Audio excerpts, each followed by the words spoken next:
जो इसमें अंदर हाजिर है उनको तुरंत नोटिस दिया जाना चाहिए किस अधिकार के अंदर बैठे हैं। आप अधिकारी हो, आप किस तरीके से अगर ये काम करोगे, लोगों को परेशान करोगे, ये चिंता नहीं छोड़ेगी आपको। पर्सनल केस है। दिखाओ अपना काम। एक पार्षद महोदय ने पर्सनल लेवल पे आक्षेप लगाना शुरू कर दिया। मैंने जो प्रिजाइडिंग ऑफिसर से उनसे कहा कि ये जो एक्ट में अलाउड नहीं है, फिर भी उन्होंने अपना वो जारी रखा। तो उसके बाद जो हमारी मान मर्यादा है और जो आत्मसम्मान है उसको ठेस पहुंची है, जिसकी वजह से हमें हाउस छोड़कर आना पड़ा।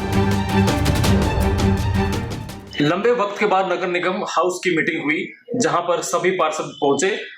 विधायक प्रमोद विज, मेयर, सभी डिप्टी मेयर और सीनियर मेयर वहां पर पहुंचे। हंगामेदार मीटिंग रही। पार्षद वार्ड नंबर 3 से हमारे साथ अंजलि शर्मा मौजूद हैं, उनसे हम बातचीत करते हैं। अंजलि जी, लंबे वक्त के बाद मीटिंग हुई थी, मीटिंग काफी हंगामेदार रही। सबसे पहले जो मुद्दा उठा, जो वहां पर एफआईआर दर्ज करने का मुद्दा उठा, वो पूरा क्या प्रकरण था, थोड़ा उसके बारे में बताइए। जैसा कि आप लोगों ने सुना ही होगा कि मेयर मैडम और कुछ पार्षद कि यहाँ पे नगर निगम में उन्होंने रेड मारी एक तरह से, कि जब तक कि 5 बजे तक का कार्यकाल होता है कि यहाँ पे काम करने का, लेकिन लगभग 6 बजे के बाद भी फाइलें अप्रूव हो रही थी।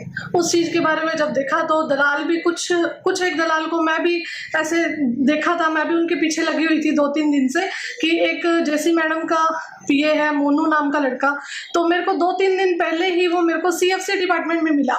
जब जहाँ तक कि हम जानते हैं एक पीएन है, वो पीएन का क्या काम होता है, पानी पिलाना या लोगों की, यहाँ पे जनता की जो लोग पानी दिया बिठाया उनको, लेकिन वो सीएफसी डिपार्टमेंट में क्या कर रहा था, सबसे बड़ा सवाल तो ये था। इस चीज के बारे में फिर मैंने मेयर मैडम को बताया, डिप्टी मेयर रविंदर जी को भी बताया। तब से हम उनके पीछे लगे कि कहीं ना कहीं हम इसके पीछे एक बार देखें कि ये करता क्या है। सीसीटीवी फुटेज की हमने बात की थी, आज तक सीसीटीवी फुटेज वहां पे लगे नहीं, ना मेयर मैडम के कार्यालय में सीसीटीवी है। तो इसी चीज को देख के हमने मेयर मैडम को, जैसे मैंने बताया कि आप मोनू के बारे में एक बार पता करो, तो उन्होंने जहाँ देखा तो वहां पे मोनू ही मिला, जबकि जो शाउट कर रहा था एकदम कि मेयर मैडम आ गई, मेयर मैडम आ गई, वो सीएफसी में भी जाके वही डिस्पैच कराता था फाइल्स वगैरह। तो उस चीज के बारे में बात हुई थी कि एफआईआर जो होगी नगर निगम आयुक्त ही कराए, वो एफआईआर इसी चीज के ऊपर। लेकिन निगम के कर्मचारियों ने भी पवन गोगलिया पर मारपीट के आरोप लगाए हैं, वो उनके खिलाफ एफआईआर दर्ज करने की मांग कर रहे हैं। नहीं, उन्होंने मेयर मैडम के साथ भी बदतमीजी की थी, उस चीज को लेके थोड़ा बहुत गुस्सा कर सकते हैं, लेकिन ऐसे मारपीट नहीं हुई वहाँ पे। मुझे नहीं लगता कि मारपीट हुई होगी। हम सारे पार्षद भी देखो इतने टाइम से यहाँ से जुड़े हुए हैं, अधिकारियों की हम भी सुनते हैं, लेकिन ऐसा नहीं हो सकता कि मतलब वो ऐसे मारपीट नहीं कर सकते। पहली बार देखने को मिला है कि हाउस की मीटिंग हो रही है, जनप्रतिनिधियों को हमने वॉकआउट करते हुए देखा है, लेकिन कल ऐसा क्या हुआ कि जो है कमिश्नर को ही मीटिंग छोड़कर जाना? अनिल बजाज जी के कुछ सवाल थे जिसके वो जवाब मांग रहे थे, लेकिन कमिश्नर साहब का कहना ये है कि ये यहाँ पे सवाल कैसे पूछा गया, ये इससे मैच नहीं होता, कि यहाँ पे इस तरीके का सवाल नहीं पूछना चाहिए था। लेकिन देखो हम जनता से जुड़े हुए हैं। अब कमिश्नर साहब जो है, आप जानते ही हैं कि आईएएस ऑफिसर है, तो वो जहाँ तक मुझे लगता है कि वो ग्राउंड लेवल की जो परेशानियां हैं उस चीज को समझ नहीं पा रहे हैं। ग्राउंड लेवल से एक पार्षद ही जुड़ा हुआ होता है जिसको सब कुछ पता होता है कि परेशानी क्या आ रही है जनता में, हाउस टैक्स को लेके क्या परेशानी है या ट्यूबवेल्स को लेके, ये सब चीजें एक पार्षद ही जानता है। तो उस चीज के ऊपर ही वो सवाल उन्होंने किया। तो कमिश्नर साहब को मुझे लगता है कि जहां भ्रष्टाचार की बात आती है, ये अधिकारी भ्रष्टाचार के खिलाफ कोई आवाज सुनना ही नहीं चाहते, इस वजह से वो उठ के चले गए। कमिश्नर से हमने भी बातचीत की थी, उन्होंने कहा कि उनकी जो है मान सम्मान को ठेस पहुंची है। इस तरह के सवाल, जो पर्सनल सवाल वहां पर पूछे जा रहे थे पार्षद द्वारा, इसलिए वो मीटिंग छोड़कर गए। कुछ पर्सनल सवाल नहीं थे, ट्यूबवेल्स को लेके ही बात हुई थी। उन्होंने कहा था कि पेमेंट जो है पार्षदों की उसमें से काट ली जाए, तो ये भी कहीं ना कहीं ये उचित तो नहीं है बिल्कुल भी। जहाँ पे जनता को जरूरत होगी हम तो वहीं ट्यूबवेल लगवाएंगे। पानी किसको नहीं चाहिए, पानी के बिना कौन रह सकता है। आप ये देखिए कि कोई अनअप्रूव्ड जगह भी थी, अगर पार्षद ने लगा भी दिया वहां पे ट्यूबवेल, तो जनता के लिए लगाया, अपने घर पे तो लगाया नहीं। तो इस चीज को देख के कमिश्नर साहब थोड़ा सा हो जाते हैं कि आपके उसमें से पैसे काट ले, ये सब चीजें ठीक नहीं है बिल्कुल। और जहां तक कि उनके सम्मान की बात है, सम्मान तो उन्होंने पार्षदों को भी नहीं दिया। कैसे उन्होंने जनप्रतिनिधियों के सामने ऐसे उठ के चले गए, सम्मान तो उन्होंने विधायक को भी नहीं दिया। इस चीज के बारे में मुझे ये चीज सही नहीं लगी कि उठ के गए। कमिश्नर का कहना है कि जो ट्यूबवेल की बात हो रही है वो पेमेंट नहीं होने देंगे, क्योंकि वो अवैध एरिया में वो ट्यूबवेल लगाए गए हैं। तो क्या लगता है कि जो जिस तरह से नगर निगम में काम हो रहा है कि पार्षद कमिश्नर के खिलाफ मोर्चा खोले बैठे हैं, तो कल तो देखने को मिला कि पूरे जो जनप्रतिनिधि थे वो अधिकारियों के ऊपर हावी होते दिखाई दिए हैं। अधिकारियों की जहां तक मैं बात करूंगी, अधिकारियों के लिए तो मेरे मन में सिर्फ एक ही बात है, एक ही उल्लू काफी था बर्बाद गुलिस्ता करने को। हर शाख पे उल्लू बैठा है, अंजाम गुलिस्ता क्या होगा? अंजाम हमें दिख ही रहा है कि अधिकारी कितने ज्यादा, अफसरशाही बहुत ज्यादा बढ़ती जा रही है। इस चीज को लेकर जनता भी यहाँ परेशान है, पार्षद भी परेशान है। इनके खिलाफ तो बस मैं यही बात बोलूंगी कि हर शाख पे ही उल्लू बैठा हुआ है, तो अंजाम क्या होगा यहाँ पानीपत नगर निगम का? बहुत बुरा हाल है। निंदा प्रस्ताव लाया गया कल पार्षदों ने जी। लेकिन एक बात देखने को मिली कि जो चलो ठीक है, कमिश्नर साहब मीटिंग छोड़कर गए, लेकिन विधायक भी गए, डिप्टी मेयर दुष्यंत भट्ट भी गए, सीनियर मेयर, बाकी जो बैठे रह गए वहां पे, जो मेयर थी या रविंदर थे जो, तो वही बैठे रह गए। तो क्या ये आप इसको कितना उचित मानती हैं? उनका तो जाना कोई जरूरी नहीं था, वो बैठ सकते थे। वो बैठ सकते थे, बाकी उनकी सोच है। जहां तक मुझे लगता है कि ये सब प्री प्लान के अकॉर्डिंग भी कुछ ऐसा हुआ है कि हमारा प्लान होगा कि जैसे ही हम 27 करोड़ की हम बात करेंगे तो हम यहाँ से उठ के जाएंगे। जहां तक मुझे लगता है ये प्लान के हिसाब से ही हुआ है, जो भी हुआ है। 27 करोड़ वाला मुद्दा भी खूब उठ रहा है, उस पर आप क्या अपनी राय रखती हैं? 27 करोड़ की बात जहां तक है, किसकी जेब में गए 27 करोड़ रुपए, उस चीज का जरूर पर्दाफाश होना चाहिए। और मैं तो ये कहूंगी कि माननीय मंत्री जी से हम बात करके SIT गठित करवाएंगे कि जिस हिसाब से यहाँ पे भ्रष्टाचार बढ़ता जा रहा है, हम ऐसे सरकार को लूटने नहीं दे सकते हैं। जनता का जो सरकार के प्रति विश्वास था वो भी नगर निगम ने यहाँ भ्रष्टाचार की वजह से बिल्कुल चूर चूर कर दिया है। हम सरकार की बदनामी नहीं होने देंगे, बिल्कुल SIT गठित हो, करप्शन के बारे में सब कुछ सामने आए। और एक चीज मैं ये बोलूंगी, करनाल में जैसे आपने सुना कि हमारी साइट हैक होगी, कहीं ना कहीं ये चीजें भी सामने ना आ जाए कि हमारी साइट हैक होगी थी, ये चीजें भी जरूर सामने आएंगी। जब इनका पर्दाफाश होने लगता है ना, तो ये कहीं ना कहीं बौखला से जाते हैं अधिकारी भी। तो हैकिंग की भी अगर हम बात करें कि ये मुद्दा भी ना उठाए, कल को फाइलें भी जल जाए, ये सब चीजें तो आम होती आ रही है, तो उसके ऊपर भी देखेंगे। तो SIT गठित हो तो बहुत अच्छा रहेगा।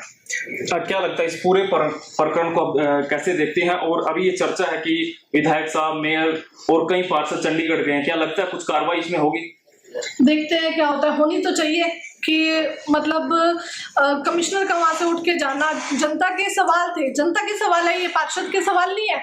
जनता पूछ रही है कि वो पैसे कहाँ जा रहे हैं, तो जवाबदेही तो बनती थी। अफसर भी वहां से उठ के चले गए, विधायक जी भी चले गए, वो उनकी सोच है। बाकी जब मेयर मैडम वहां पे बैठी हैं तो अधिकारी कैसे उठ के जा सकते हैं? ये सवाल सबसे पहले है कि जब सारे पार्षद बैठे हैं, मेयर मैडम वहां पे हाउस देख रही है, तो अधिकारी कैसे उठ के चले गए? प्रोसीडिंग वाला भी उठ के चला गया। ये सब चीजें ठीक नहीं है कि बहुत मतलब जनता की इसमें बेइज्जती हुई है, हमारी नहीं हुई। जनता की बदनामी कर रही है जो यहाँ पे नगर निगम, तो ये बिल्कुल ठीक नहीं है। जनता की बात आपने की, आखिरी सवाल मेरा है, कल खूब चर्चा वहां पर हुई, जनता के जो काम है वो नहीं हो रहे। क्या लगता है आपको नगर निगम में कितना भ्रष्टाचार और आम जनता के काम होने में कितनी दिक्कतें आती हैं, या सिफारशी लोगों के काम सबसे पहले हो जाते हैं? नहीं, बिल्कुल है। दलाल की, जैसे हमने दलाल को पकड़ा है कि कमिश्नर साहब ने भी यही बोला था कि दलाल तो है, हम भी इस चीज से लेके परेशान है। तभी मैंने उनको यही बात बोली कि दलाल तो, उन्होंने मुझे यही बोला था कि आप एक बंदे को पकड़ के लेके आओ, मैं FIR करूंगा। कि क्योंकि वो कहीं ना कहीं वो भी मानते हैं कि ये सब चीजें चल रही है, तो इसको कंट्रोल करना। जैसा कि उन्होंने हमारे से पूछा कि आप इसको ठीक करिए, कैसे ठीक होगा, ये चीज उन्होंने ठीक करनी है, ना कि हमने ठीक करनी है। ठीक है, अधिकारी वो है, निगम वो संभाल रहे हैं, हमने तो सिर्फ जनता की तरफ से आवाज देनी है कि हमारी ये मांगे, ये सब चीजें पूरी हो जानी चाहिए। लेकिन जहां तक हम भ्रष्टाचार की बात करें, आप नॉर्मल डोमिसाइल बनवा लो या जन्म प्रमाण पत्र बनवा लो, 10-10 हजार रुपए डिमांड है लोगों की। ये दलाल अंदर घुसते कैसे हैं? यहाँ पे अधिकारियों के किसी के कोई आई कार्ड नहीं है, कुछ नहीं है, किसी को ये भी नहीं पता कि ये क्लर्क है या दलाल है। इवन ये सब चीजें जो है एक पारदर्शिता के साथ अगर हो, CCTV फुटेज हो, सब कुछ, अगर ये काम करना चाहे तो बहुत अच्छे से कर सकते हैं। एक यूथ होने के नाते मेरे अंदर बहुत जुनून था कि मैं इस तरीके का काम करूं कि ऐसा कुछ हो कि जनता को राहत मिले। लेकिन 2.5 साल हो गए हैं मैंने, जब से मैं पार्षद बनी हूं, मुझे नहीं लगता कि यहाँ पे सरकार ने मतलब जनता को कहीं ना कहीं नगर निगम ने कोई राहत नहीं दी। चाहे हम पेंशन की बात कर ले, चाहे हम डोमिसाइल की, चाहे जन्म प्रमाण पत्र की, लोगों के लिए धक्के ही लिखे हैं, तो अभी तक धक्के ही लोग खा रहे हैं। बिल्कुल। एक चीज मैं और कहना चाहूंगी, कल जो है हाउस की मीटिंग में मुझे अपना एक एजेंडा रखना था, जो कि मुख्य एजेंडा में मैं शामिल करना चाहती थी कि एक कंट्रोल रूम जो नगर निगम में बने कि उसका एक टोल फ्री नंबर जारी हो कि लोग जो है, कई बुजुर्ग है, आप देख रहे होंगे यहाँ पे भी अब सुबह से लेके दोपहर हो जाती है, धक्के खाते रहते हैं लोग।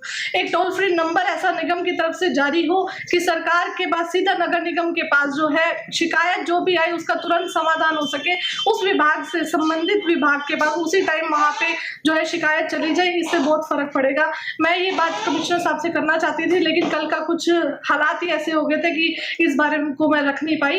एक कंट्रोल रूम नगर निगम में अगर बने तो बहुत सही रहेगा। एक और सवाल, मुझे भी एक सवाल याद आ गया, मैं ये पूछना चाहता हूँ, जैसे मेयर ने वहां पे रेड की, शाम के वक्त जो टाइम था वो पूरा हो चुका था, उसके बाद वहां पर काम हो रहे थे, फाइलें पास की जा रही थी, तो क्या लगता है कि जैसे कमिश्नर साहब कह रहे हैं कि मुझे लिखित में शिकायत हो, आपको क्या लगता है इतने सबूत देने के बावजूद क्या लिखित में शिकायत देने की कहीं गुंजाइश रहती है?